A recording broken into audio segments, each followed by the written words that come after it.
How will you ever see your internal change if you look for it in the external world? I think a lot of us look for symbolism within our change. We look for external things to sort of stimulate our change when that's never what really does it. It's always your internal reaction or internal development or internal change that actually genuinely changes the nature of external events. Um, I think that who we accept ourselves to be is something that only we can dispel.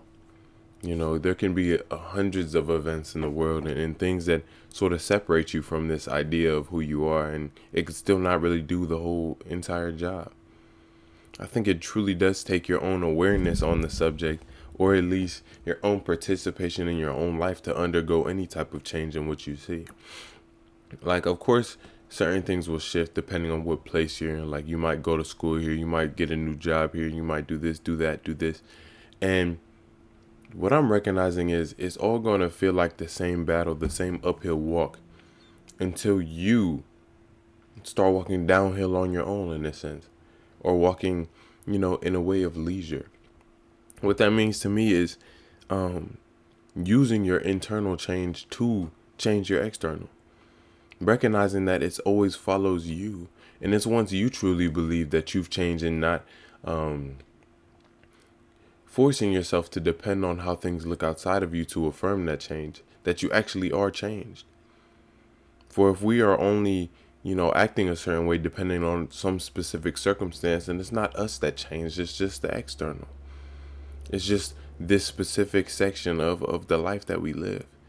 And I think a lot of us want lasting change. I think a lot of us want to truly become who we are and emerge as who we are. And one thing I'm recognizing recently is the only way to emerge as you are is to become aware of it. That which illuminates itself is illuminated.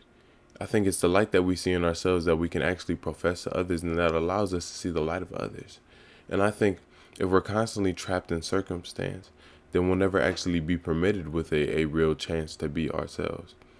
If we don't have any definition for ourselves outside of what we see, outside of what we do, outside of this, is that, and the other, then who we are will be more something that's seen by others than actually experienced by us.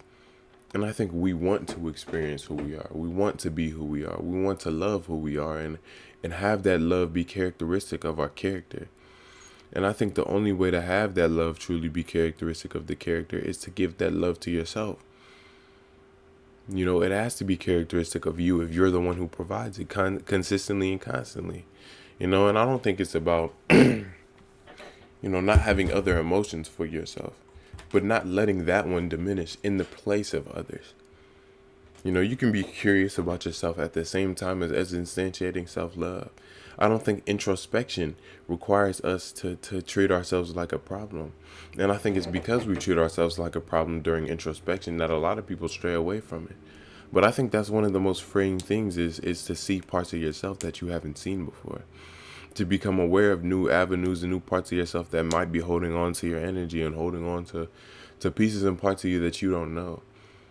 I'm recognizing a lot of my past in my present. And, instead of being negative towards myself and be like, well, I gotta change, I gotta do this, I gotta do that. I'm trying to go about it in a way of, I already appreciate who I am now. And anything I learn new is just really just adding on to that.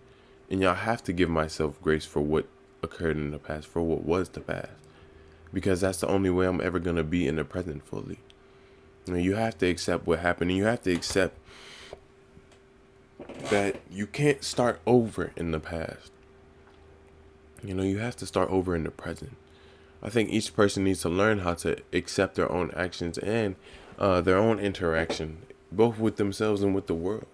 I think with themselves primarily because if you don't know how to interact with yourself in a, I think, wholly honest way and positive way, then we're never going to truly interact and see who we are and see the way we're undoing ourselves truly. Like, if we can't pinpoint the thing that's causing us pain, then it's going to continue to cause us pain. That's why I think what isn't resolved always repeats, because it never left in the first place, And I think the only way for it to quote unquote leave is for us to give ourselves some type of solace within it, some type of solace within ourselves to recognize that we can change. And it just has to be an agreement that we make with ourselves. It just has to be a commitment that we make to ourselves to actually undergo that change. And I think that that's truly when, external things change. Once you give yourself a true way to achieve them. I always say that it's not about waiting for the right time. It's about being the right person that truly causes change, that truly attracts things into your life. And I think those work in the same principle. Because once you accept yourself to be a way that actually is befitting, or that can actually serve some benefit to you in the process of your whole life, then you're sort of free to do it. You're free to undergo that change and free to experience it in a way that you can actually be grateful for. And I'm realizing that, in my own personal journey, and I feel like a lot of us do this, we need to appreciate ourselves for being where we are sometimes. I think when we reference our change and our growth to other people, to other events, other stories, etc., it puts us into this mentality that we need to look a certain way in order to be fulfilled in our change relatively, or feel good about the change we're undergoing. And it's never really about any of that. It's always about how you feel in reference to you, how you feel about you. And I think we sort of get lost in this, in making our own change something that we're viewing in the external, when it's not. Our own change is us being content with the choice that we're making and how we want to conduct ourselves. I think that's change. Change is, intent. It's the way we go about actually being who we are, and professing our own story and sharing ourselves with the world around us. And I think the objective is to always share with love. Anything anyone ever does is sharing themselves, sharing their perspective, sharing their way of life, sharing their way of seeing things, sharing their way of being. And if we don't give ourselves a chance to share without restriction, especially to ourselves, then we'll always be restricted. It's like, I think some of us keep ourselves locked away inside, because we think that the world is out to get us. Or maybe we're waiting for somebody to see through the cracks of our exterior and truly see who we are. But I think who you are can't truly be seen, or at least easily, until you give yourself permission to see who you are. And I think in seeing who we are, we give ourselves a real objective. I look at myself and be like, oh, I want to do this for myself, or I love myself enough to try to overcome this and try to heal from this. And to say you can't heal what you don't acknowledge is to say you have to be acknowledged to be healed. Even your healing has to be something that's acknowledged by you, otherwise it won't be. And when is a person truly healed? When are you truly affirmed as who you are? When have you truly changed? Is it when you see something change in the external? No. It's when you don't depend on the external to posit that you have changed. And you continue to move forward. And you allow the external to change in proportion to your internal development. And I think that's the truth of change in what we see in the world. We're all projectors. And if we're constantly projecting our doubt about our own change and development onto the world around us, then that's all we're going to see. Because it's not about how it is in the external.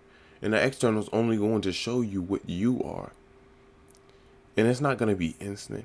At least not in a sense of as soon as you decide that you've changed, things are going to just look magic. Like, I don't think it works like that truly. I think it does take time, because it takes you being there.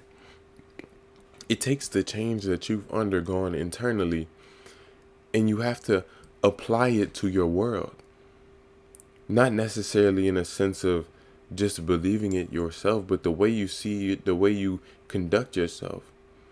If you want to tell yourself that you're somebody who sees the good in yourself, the good in everything, you're a good person, and you want to attract what abundance into your life, love into your life, then you start looking at your life with love and abundance.